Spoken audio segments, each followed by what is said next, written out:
കഴിഞ്ഞ ഞായറാഴ്ച മോളെ വീട്ടിൽ വന്നിട്ടുണ്ടായിരുന്നു. അപ്പോൾ അടിയിലെ പാടുകളൊക്കെ ദേഹത്ത് ഒക്കെ ഉണ്ടായിരുന്നു. എൻ്റെ മോളെ അവന്മാർ കൊല ചെയ്ത് കൊണ്ടുപോയത് ആൾട്ടോ കാറെന്നാണ് പറഞ്ഞത്, പക്ഷേ ആട്ടോ വണ്ടിയിലാണ് കൊണ്ടുപോയത്. ചേച്ചി പറഞ്ഞിട്ടുണ്ടായിരുന്നു ഇതേപോലെ നിരന്തരം ഇങ്ങനെ സീനെ കാണാമെന്ന് എൻ്റെ അടുത്ത് പറഞ്ഞിട്ടുണ്ടായിരുന്നു. വീട്ടിലെ അമ്മയ്ക്കൊന്നും ഇഷ്ടമൊന്നും അല്ലായിരുന്നു. എന്ത് പറഞ്ഞാലും നെഗറ്റീവാണ്. അവർ ഒരു കൊലപാതക ലക്ഷണമാണ് അവരെ രീതിയിലും മനസ്സിലും പാവത്തിലും ഉള്ളതെന്നാണ് പൊതുവെ ആൾക്കാർ പറയുന്നത്.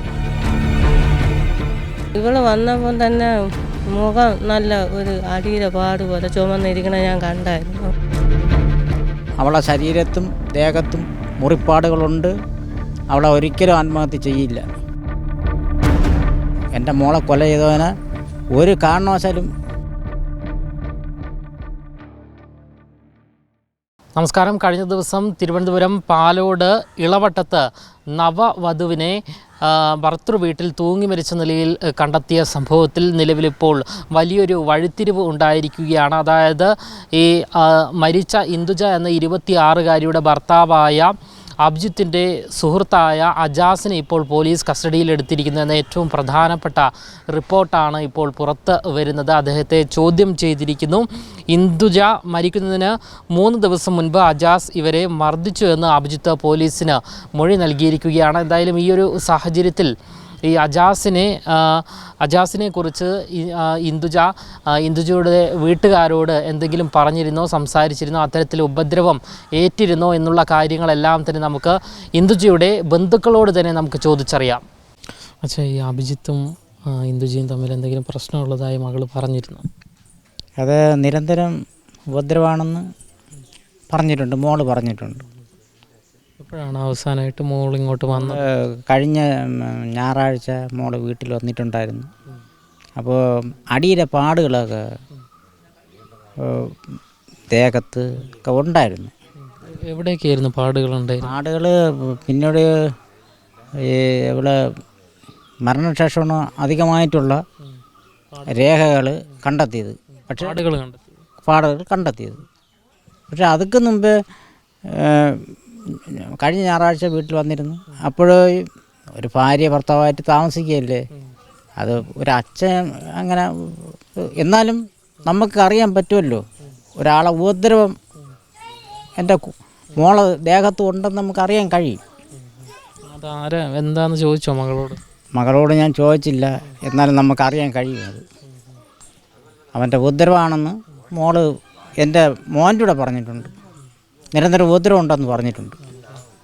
അതായത് ഭർത്താവ് ഇന്ദുജയെ ഉപദ്രവിക്കാറുണ്ടെന്ന് മോള് പറഞ്ഞിരുന്നു? മോള് എൻ്റെ മോൻ്റെ കൂടെ പറഞ്ഞിരുന്നു, എൻ്റെ കൂടെ പറഞ്ഞിട്ടില്ലായിരുന്നു. ഇപ്പോൾ നിലവിൽ ഒരുപാട് പേരിങ്ങനെ ചോദ്യം ചെയ്യുന്നുണ്ട് അച്ഛാ. അതായത് പിന്നെ ഈ അഭിജിത്തിൻ്റെ, അതായത് ഭർത്താവിൻ്റെ സുഹൃത്തുക്കളെയും മറ്റും, അതിനെക്കുറിച്ച് എന്തെങ്കിലും അറിയാം? ഈ എൻ്റെ ഭാര്യയുടെ ഭർത്താവ് അഭിജിത്തിൻ്റെ കൂട്ടുകാരനും കൊലപ്പെടുത്തിയെന്നാണ് രേഖാ റിപ്പോർട്ടുകൾ. പക്ഷേ അവൻ്റെ അമ്മയാണ് പങ്കിളി എന്നാണ് അവരുടെ പേര്. നമ്മൾ മറ്റുള്ളവരാരെയും വിശ്വാസത്തിലെടുക്കുകയോ അല്ലെങ്കിൽ അവർ മറ്റൊരുമായിട്ട് സ്നേഹിക്കുകയോ ചെയ്യുന്ന ഒരു സ്ത്രീയല്ല. അവർ ഒരു കൊലപാതക ലക്ഷണമാണ് അവരെ രീതിയിലും മനസ്സിലും പാവത്തിലും ഉള്ളതെന്നാണ് പൊതുവെ ആൾക്കാർ പറയുന്നത്. ഈ നിലവിലിപ്പോൾ അഭിജിത്തിൻ്റെ സുഹൃത്തായ അജാസിനെ ഇപ്പോൾ കസ്റ്റഡിയിലെടുത്ത് ചോദ്യം ചെയ്യുന്നുണ്ട്. അപ്പോൾ ഈ അജാസിനെ കുറിച്ച് എന്തെങ്കിലും പിന്നെ അറിയാമോ? അത് ഈ അജാസ് എന്ന് പറഞ്ഞ ആളിൻ്റെ വിവരം ഇപ്പം ഈ ഫോൺ വഴിയും ഇത് റെക്കോർഡ് വഴിയും വന്നതാണ് ഞാൻ ഇപ്പോൾ അറിഞ്ഞുകൊണ്ടിരിക്കുന്നത്. ഞാൻ എങ്ങും പോകുന്നില്ല, എങ്കിൽ പോലും അവനെ കൊണ്ട് കൊല ചെയ്യിപ്പിച്ചു എന്ന് ഒരറിവും കൂടെ ഉണ്ട്. അജാസിനെ മുൻപ് അറിയാം? എവിടുത്തെ കാര്യം ഞാൻ കണ്ടിട്ടില്ല, എനിക്കറിഞ്ഞും കൂടെ. പക്ഷേ ഈ എൻ്റെ മോളെ അവന്മാർ കൊല ചെയ്ത് കൊണ്ടുപോയത് ആൾട്ടോ കാറെന്നാണ് പറഞ്ഞത്, പക്ഷേ ആട്ടോ വണ്ടിയിലാണ് കൊണ്ടുപോയത്. ഇത് തിരുത്തിയാണ് ചെയ്തേക്കുന്നത്.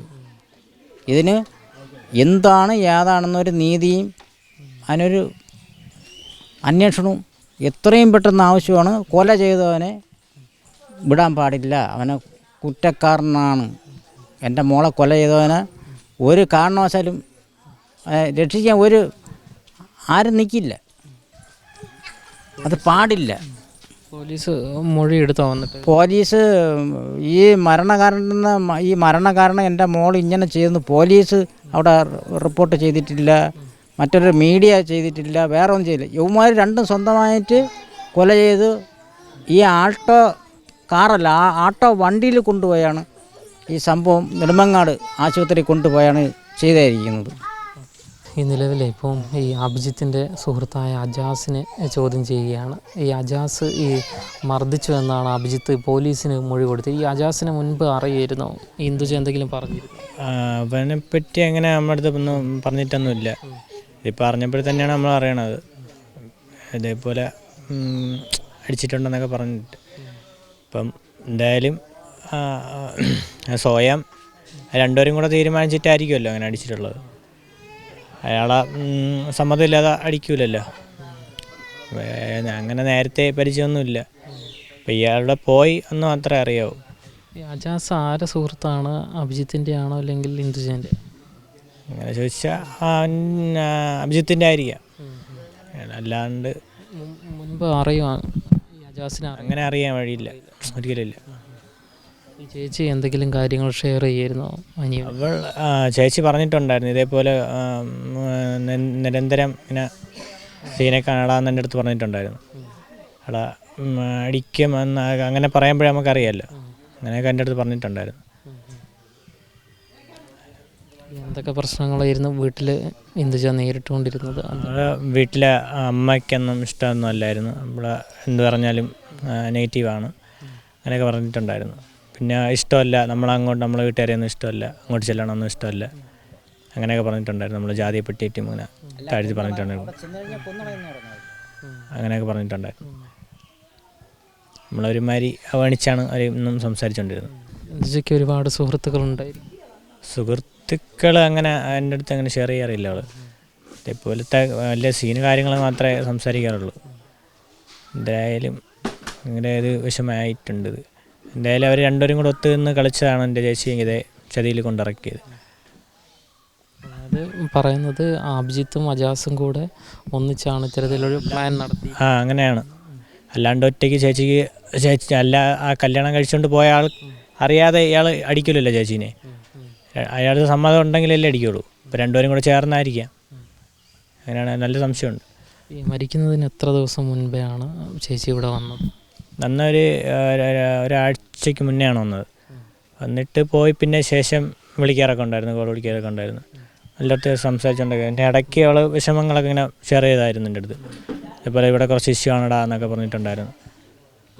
വിഷയം എന്താണ്? വിഷയമാണെന്ന് അങ്ങനെ പറഞ്ഞിട്ടില്ല. എൻ്റെ അടുത്ത് കാണുമ്പോഴത്തേക്ക് പറയാമെന്ന് പറഞ്ഞിട്ടുണ്ട്. അപ്പോഴേ എനിക്ക് തോന്നിയായിരുന്നു ഇതേപോലെ എല്ലാ വീട്ടിൽ സീനാണ്. അഭിജിത്ത് സപ്പോർട്ടല്ലായിരുന്നോ ഇന്ദുജയ്ക്ക്? അല്ലായിരുന്നായിരിക്കും, എനിക്കങ്ങനെയാണ് തോന്നണേ. ഒരിക്കലും അല്ല. ഈ ഇന്ദുജി ഈ ലാബ് ടെക്നീഷ്യൻ പഠിക്കാൻ പോയത് ഏറെ ഇഷ്ടപ്പെട്ടാണ് പോയത്? അവളെ ഇഷ്ടത്തിന് തന്നെയാണ്. ഈ 3 വർഷം തിരുവനന്തപുരം മെഡിക്കൽ കോളേജിൽ BSc നേഴ്സിംഗ് 4 വർഷം പഠിച്ച് അവൾ വിജയിച്ച സർട്ടിഫിക്കറ്റ് ഉണ്ടായിരുന്നു. അത് കഴിഞ്ഞ് ഗീതാസിൽ 1 വർഷം പ്രാക്ടിക്കലിനും അവൾ പോയി. അത് കഴിഞ്ഞിട്ട് BSc നേഴ്സിംഗ്, BSc എന്ന് പറഞ്ഞാൽ അത് നേഴ്സിംഗ് മക്കളെ, അത് എനിക്ക് അറിഞ്ഞൂടല്ലോ. അത് BSc നേഴ്സിംഗ് ഉണ്ടച്ചാൽ അതും കൂടെ പഠിക്കും, മക്കൾ പഠിയെന്ന് പറഞ്ഞു. ഇതിനെ ഇടയ്ക്ക് വെച്ചാണ് ഇങ്ങനെ ഈ സംഭവങ്ങളൊക്കെ ഊരിത്തിരിഞ്ഞ് പോയത്. പക്ഷേ ഇങ്ങനെ ഒരു റാക്കറ്റിൻ്റെ പിടിയിൽ എൻ്റെ മോള് ആണെന്ന് എനിക്ക് അറിഞ്ഞൂടായിരുന്നു. പക്ഷേ ഈ റാക്കറ്റ് എൻ്റെ മോളെ തട്ടിക്കൊണ്ടുപോയി കൊല്ലുകയാണ് ചെയ്തത്. അത് അന്വേഷണം വേണം, അതെന്താണെന്ന് കണ്ടെത്തണം. അവളെ ശരീരത്തും ദേഹത്തും മുറിപ്പാടുകളുണ്ട്. അവളെ ഒരിക്കലും ആത്മഹത്യ ചെയ്യില്ല. ഈ അഭിജിത്തിനെ എങ്ങനെയാണ് പരിചയപ്പെടുന്നതെന്ന് അറിയാമോ? അതറിഞ്ഞുകൂടാ. അവൾ പഠിക്കാൻ പോകുന്നു, വരുന്നു. പക്ഷേ യവൻ എൻ്റെ മോളെ കൊല്ലുന്നതിന് വേണ്ടിയാണ് യവൻ പ്രേമം നടിപ്പിച്ച് എൻ്റെ മോളെ അവനും അവൻ്റെ കൂട്ടാളികളും കൊന്നിരിക്കുന്നത്. അന്വേഷണം വേണം. അവളെ ദേഹത്ത് മുറിവും എല്ലാ മുറിവുകളും പാടുകളും ഉണ്ട്. അത് അവിടെ പോസ്റ്റ്മോർട്ടം റിപ്പോർട്ടിൽ പോയവരിവിടെ ഉണ്ട്, എന്നെ കൊണ്ടുപോയില്ല. അവർ അന്വേഷണ ഉദ്യോഗസ്ഥന്മാർക്ക് അവരെല്ലാം അന്വേഷിക്കുന്നുണ്ട്. എൻ്റെ മോളെ പുറത്ത് മൊത്തവും ദേഹോത്തരത്തിൻ്റെ പാടുണ്ട്. അപ്പോൾ അന്വേഷണ ഉദ്യോഗസ്ഥന്മാരെല്ലാം കണ്ടു കഴിഞ്ഞു എന്ന് അവർ റിപ്പോർട്ട് എഴുതിയിട്ടുണ്ട്. ഇന്ദുജയുടെ കുഞ്ചമ്മയാണല്ലേ? എൻ്റെ അനിയൻ്റെ വൈഫ്. ഇന്ദുജ എല്ലാ കാര്യങ്ങളും കുഞ്ഞമ്മയോടാണ് കാര്യങ്ങളും ഞങ്ങളുമായിട്ടാണ് ഷെയർ ചെയ്യണത്. അന്ന് ഇവർ അവളെ അമ്മ 3-4 മാസം കൊണ്ട് ഇവിടെ ഇല്ലായിരുന്നു. അവർ തമ്മിലുള്ള വിഷമത്തിൽ അവരെ വീട്ടിലായിരുന്നു. അപ്പോൾ ഇവിടെ ഇറങ്ങി പോയിട്ട് ആദ്യമായിട്ട് ഞങ്ങളെ വീട്ടിലാണ് വന്നത്. വന്ന് ഞങ്ങളെല്ലാം നമ്മൾ 2 പേരും ഉണ്ടായിരുന്നു. അണ്ണ വെട്ടാൻ പോയിരുന്നു, ഞാൻ മാത്രമേ ഉള്ളായിരുന്നു. വന്ന് കാപ്പിയൊക്കെ കൊടുത്ത് അന്ന് സന്തോഷമായിട്ടാണ് അവൾ അന്ന് വന്നത്. 2ാം പ്രാവശ്യം വന്നപ്പം ഒരു മുഷിഞ്ഞ ടോപ്പൊക്കെ ഇട്ട് രാവിലെ 8-ൻ്റെ ബസ്സിന് വന്നിട്ട് വീട്ടിൽ വന്ന് ബാഗ് ഞങ്ങളെ വീട്ടിൽ തന്നെ കൊണ്ടുവച്ചിട്ട് ഞാൻ ഇവിടെ വന്ന് അനിയനെ കാണണമെന്നും പറഞ്ഞ് ഇവിടെ വന്ന് അനിയനെയും കണ്ടിട്ട് വന്നിട്ട് ഇവിടെ അങ്ങ് കോളച്ചോട്ട് പോകണമെന്നും പറഞ്ഞ് അങ്ങ് പോവുകയും ചെയ്തു. കോളച്ചന്തിന് പോകണമെന്ന് കേട്ടപ്പോൾ അവൾ പറഞ്ഞ് ഞാൻ വരണു കുഞ്ഞമ്മ എന്ന് മാത്രം പറഞ്ഞു. പോയ അവളെ കാണാനില്ല. അപ്പം ഇവൾ വന്നപ്പം തന്നെ മുഖം നല്ല ഒരു അടിയുടെ പാട് പോലെ ചുമന്നിരിക്കണ ഞാൻ കണ്ടായിരുന്നു. അപ്പോൾ ഇവർ മോൻ്റെ അച്ഛൻ വന്നപ്പോൾ ഞാൻ പറഞ്ഞു ഇതുപോലെ അവളുടെ മുഖത്തൊരു അടിയുടെ പാട് പോലെ ഉണ്ട്, എന്താണെന്ന്. അപ്പോൾ എൻ്റെ അടുത്ത് ചോദിച്ചു, നീ ചോദിച്ചില്ലേ എന്ന് ചോദിച്ചു. അപ്പോൾ ഞാൻ പറഞ്ഞു ഞാൻ ചോദിച്ചില്ല, നിങ്ങൾ വന്നിട്ട് ചോദിക്കുക. അവൾ വന്ന സിറ്റുവേഷൻ അത്ര മോശമായതുകൊണ്ട് ഞാൻ ഒന്നും ചോദിച്ചില്ല. വന്ന ഒരു വിഷമം പോലെയാണ് അന്ന് അവൾ ഇവിടെ വീട്ടിൽ വന്നത്. എന്നിട്ട് അങ്ങ് ഇവിടെ കോളേജിൽ പോയിട്ട് 12 മണി വരെയും കാണാത്തതുകൊണ്ട് ഞാൻ ഇവിടുത്തെ മോൻ ഇവിടെ ആ വീട്ടിൽ വന്നു. അന്ന് ഞാൻ ചോദിച്ചു ചേച്ചി വന്നിട്ട് ഇവിടെ പോയത്. അത് കോളേജിൽ പോകണമെന്ന് പറഞ്ഞ് പോയി കുഞ്ഞമ്മ. കോളേജിൽ പോയെങ്കിൽ ഇത്രയും താമസം ഉണ്ടെന്ന് കേട്ടപ്പോൾ അവൻ പറഞ്ഞ് കുഞ്ഞമ്മ ഒന്ന് വിളിച്ചു നോക്ക്. വിളിച്ചവൻ പറഞ്ഞ് BMC ഹോസ്പിറ്റലിൽ നിൽക്കുന്നു. ഞാൻ കേട്ട് നീ എന്തിനാ അവിടെ പോയി, അത് എങ്ങനെ പോയെന്നും ചോദിച്ചു. അവൻ പറഞ്ഞ് ചേട്ടൻ കോളേജിൽ വന്ന് ചേട്ടൻ്റെ കൂടെ ഞങ്ങൾ ആശുപത്രി വന്ന് സ്റ്റോണാണ് കുഞ്ഞമ്മ, എനിക്ക് സ്റ്റോണുണ്ട്, അതിൻ്റെ ഇതിന് ചികിത്സിക്കണം ഇവിടെയാണ്, അതുകൊണ്ട് ചേട്ടൻ വിളിച്ച് ഞാൻ വന്നത്. അപ്പം ഞാൻ പറഞ്ഞു നീ ചേട്ടൻ രാവിലെ അവൻ ജോലിക്ക് പോയെന്നല്ലേ പറഞ്ഞു. അങ്ങനെയാണെങ്കിൽ ഞങ്ങൾ നിന്നെ കൊണ്ടുപോകില്ലായിരുന്നു, വണ്ടി ഉണ്ടല്ലോ നമ്മൾ കൊണ്ടുപോകില്ലായിരുന്നു. ഇല്ല കുഞ്ഞമ്മ, ഞാൻ ചേട്ടൻ വിളിച്ച് പറഞ്ഞ് അവരോട് പറയണ്ട, ഞങ്ങൾ കൊണ്ടുപോകാം. ഇവൾ 2 മണിയോടെ തിരിച്ചു വന്നു ബാഗ് വീട്ടിൽ. അപ്പം ഞാൻ പറഞ്ഞു ബാഗ് വീട്ടിൽ ഇരിക്കുകയില്ലേ. ഇല്ല ഞാൻ അങ്ങ് വരും കുഞ്ഞമ്മ എന്ന് പറഞ്ഞ് വന്ന് ചോറൊക്കെ കഴിച്ച്. അപ്പം ഇവർ വന്നപ്പോൾ ഞാൻ പറഞ്ഞു ചോദിക്കാൻ പറഞ്ഞു അടി. അപ്പം ചോദിച്ചപ്പോൾ അവൾ പറഞ്ഞു അലർജി എന്ന് പറഞ്ഞു. പക്ഷേ അലർജി ആണെങ്കിൽ നമുക്കറിയാൻ പറ്റുമല്ല, ഒരു ചൊറിച്ചിൽ പോലെ ഉണ്ടാവും. ഇവിടെ ഇങ്ങനെ ഒരു 3 വിരലിൻ്റെ പാട് ഇവിടെ കറുത്ത് കിടക്കണം. അപ്പോൾ അവൾ പറഞ്ഞതെന്ന് പറഞ്ഞാൽ അലർജി ആണെന്നാണ് ഞങ്ങളുടെ പറഞ്ഞത്. പക്ഷെ നമുക്ക് അന്ന് മനസ്സിലായ അടിയാണെന്ന്. അപ്പം മോനെ വിളിച്ച് ഞങ്ങൾ പറഞ്ഞു എടാ ഇതുപോലെ ചേച്ചിയുടെ മുഖം കണ്ട ഇങ്ങനെയാണ് സംഭവം എന്ന് പറഞ്ഞപ്പോൾ അവൻ പറഞ്ഞു ചേച്ചി കുഞ്ഞമ്മ ഇന്നലെ ഞാൻ വിളിച്ചപ്പോൾ ചേച്ചി ഇന്നലെയും ഒരു പന്തികേട് എനിക്ക് തോന്നി, ഇവൾ പിണങ്ങിയാണോ വന്നതെന്ന് ഞാൻ അവൻ്റെ അടുത്ത് കേട്ടാൻ പറഞ്ഞു. അതൊന്നും അറിഞ്ഞുകൂടാ കുഞ്ഞമ്മ. അപ്പം ഞങ്ങൾ മാറിയും തിരിഞ്ഞും കൊച്ചിച്ചൻ ചോദിച്ചു എന്തെങ്കിലും ആണെങ്കിൽ നീ പറ, കൊച്ചച്ഛനും കുഞ്ഞമ്മ ഇവിടെ ഉണ്ട്, നീ ഒന്നും കൊണ്ടും പേടിക്കണ്ട, ഞങ്ങൾ നിൻ്റെ ഒപ്പം നിൽക്കും, നീ എന്തെങ്കിലും ആണെങ്കിൽ പറയാൻ പറയൂല, ഒന്നുമില്ല. അവൾക്ക് ഭയങ്കര സങ്കടം വരുന്നു. കൊച്ചച്ഛൻ ചോദിച്ചപ്പം ഭയങ്കര സങ്കടം വരുന്നു, ഇങ്ങനെ ഒരു കരച്ചിൽ പോലെയൊക്കെ വന്ന്. പിന്നെ അവൾ മുഖം തിരിച്ചിരുന്നു, ചോദിച്ചിട്ടൊന്നും പറഞ്ഞില്ല. എന്നിട്ട് ഇവൾ പോയി അവൻ കോളേജിൽ തന്നെ വന്ന് സന്ധ്യയായി. ഞങ്ങളെ മക്കളെ കണ്ടിട്ടാണ് അവൾ പോയതെന്ന് പഠിക്കാൻ പോയിരുന്നു. പിള്ളേർ വന്നിട്ടേ പോകണം. അപ്പം ഞാൻ പറഞ്ഞു മക്കളെ നീ ഇങ്ങനെ താമസിച്ച് ചെല്ലുമ്പോൾ അമ്മാവി ചോദിക്കൂലേ. അപ്പം പറഞ്ഞ് ഞാനെന്നുള്ളൊരു വ്യക്തി ആ വീട്ടിൽ ഉണ്ടെന്ന് അവർ തിരക്ക് പോലും ഇല്ലെന്ന് പറഞ്ഞു. അവൾ അയാളെ കാര്യമൊന്നും പറഞ്ഞിട്ടില്ല, പിന്നെ അവളെ ഭർത്താവിൻ്റെ കാര്യമൊന്നും ഞങ്ങളവിടെ പറഞ്ഞിട്ടില്ല. അമ്മാവി കൊണ്ട് ചെന്നതിൻ്റെ അന്ന് തൊട്ടേ ഇവളിവിടെ മിണ്ടയില്ല, ഒന്നും ചോദിക്കുകയില്ല, കഴിച്ചാന്ന് പോലും ഒന്നും ചോദിക്കില്ല പറഞ്ഞിട്ടുണ്ട്. അവർക്ക് ഒട്ടും ഇഷ്ടമല്ലായിരുന്നു എന്നാണ് പറഞ്ഞിരുന്നത്. ഇപ്പോൾ ഒരു അജാസ് എന്ന് പറഞ്ഞൊരു സുഹൃത്തിൻ്റെ പേരിപ്പോൾ പുറത്ത് വരുന്നുണ്ട്, ചോദ്യം ചെയ്തു എന്നൊക്കെ പറയുന്നു. ഇയാളെ മുൻപ് പരിചയമുണ്ടോ, അങ്ങനെ എന്തെങ്കിലും പേരിനെ കുറിച്ച് ഇന്ദുജ പറഞ്ഞിരുന്നു? ഇല്ല അങ്ങനെ ഒരു പേര് ഇവള് പറഞ്ഞിട്ടില്ല. ഈ അജാസും ഈ അഭിജിത്തിൻ്റെ അമ്മയും തെറ്റുകാരാണെങ്കിൽ അവരെ ശിക്ഷിച്ചാലേ പറ്റുള്ളൂ. ഇത് ഇന്ദുജയുടെ മരണമെന്ന് പറഞ്ഞാൽ ഇവൾ ഒരിക്കലും ആത്മഹത്യ ചെയ്യൂല. ഇത് അവർ മാനസികവും ശാരീരികവുമായിട്ട് പീഡിപ്പിച്ച് ഇവളെ കൊലപ്പെടുത്തിയതാണ്. ഇത് കൊലപാതകം തന്നെ. ഇത് അല്ലാതെ നമ്മളെന്നല്ല പോസ്റ്റ്മോർട്ടം ചെയ്യുന്നതിന് വേണ്ടി നമ്മൾ ആ മൊഴിയെടുക്കാൻ അവിടെ നെടുമങ്ങാട് ഹോസ്പിറ്റൽ മോർച്ചറിയിൽ വെച്ച് ബോഡി കണ്ടതാണ്. ശരീരത്തിൽ മുഴുവനും പാടുണ്ട്. ഈ അജാസ് മർദ്ദിച്ചതാണ് എന്നാണ് പോലീസിന് അഭിജിത്ത് മൊഴി കൊടുത്തിരിക്കുന്നതെന്നാണ് പറയുന്നത്. അജാസും അഭിജിത്തും ചിലപ്പം ഇതിനകത്ത് ഉണ്ടായിരിക്കും. എന്തായിരുന്നാലും വ്യക്തമായ അന്വേഷണം പോലീസ് നടക്കുന്നുണ്ടല്ലോ. വ്യക്തമായി അന്വേഷിച്ച് യഥാർത്ഥത്തിൽ ഈ കൊലപാതകികളെ കണ്ടെത്തണം. നമ്മളെ മകൾക്കൊരു നീതി കിട്ടിയാലേ പറ്റുള്ളൂ. ഇതുപോലെ നമ്മളിവിടുന്ന് വശീകരിച്ച് സെറ്റിൽമെൻറ്റിലുള്ള കുട്ടികളെ വശീകരിച്ച് കൊണ്ടുപോകണത് ഇതുപോലുള്ള കുറേ എണ്ണത്തിന് പതിവെന്ന് പറഞ്ഞാൽ നമ്മുടെ ഈ ഏരിയയിൽ തന്നെ ഒരു 7-8 കേസുകൾ ഇതേ കണക്ക് നടന്നിരിക്കുകയും അതൊന്നും എങ്ങും എത്താത്ത രീതിയിൽ ആയിട്ടുണ്ട്. ഇതിനെങ്കിലും നമുക്കൊരു നീതി കിട്ടണം. ഇതുപോലെ വശീകരിച്ച് കൊണ്ടുപോയി ഇങ്ങനെ മരണം സംഭവിച്ചിട്ടുണ്ട്. ഒരുപാട് കുട്ടികളുണ്ട്.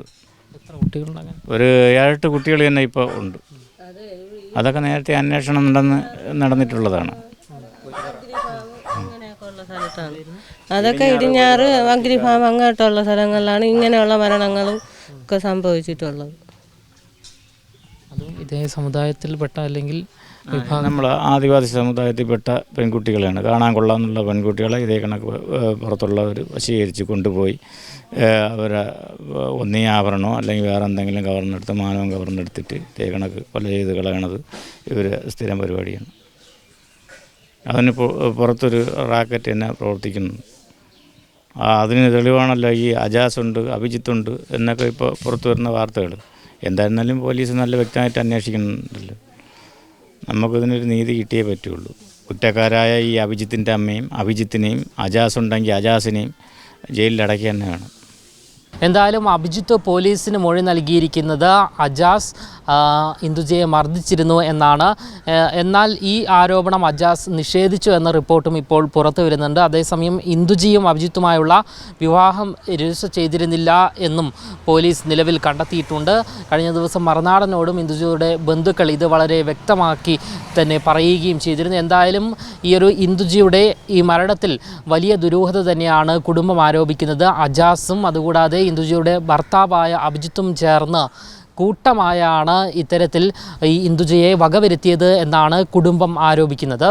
ക്യാമറമാൻ അഖിലിനൊപ്പം അമൽ രുദ്ര, മറുനാടൻ മലയാളി, തിരുവനന്തപുരം.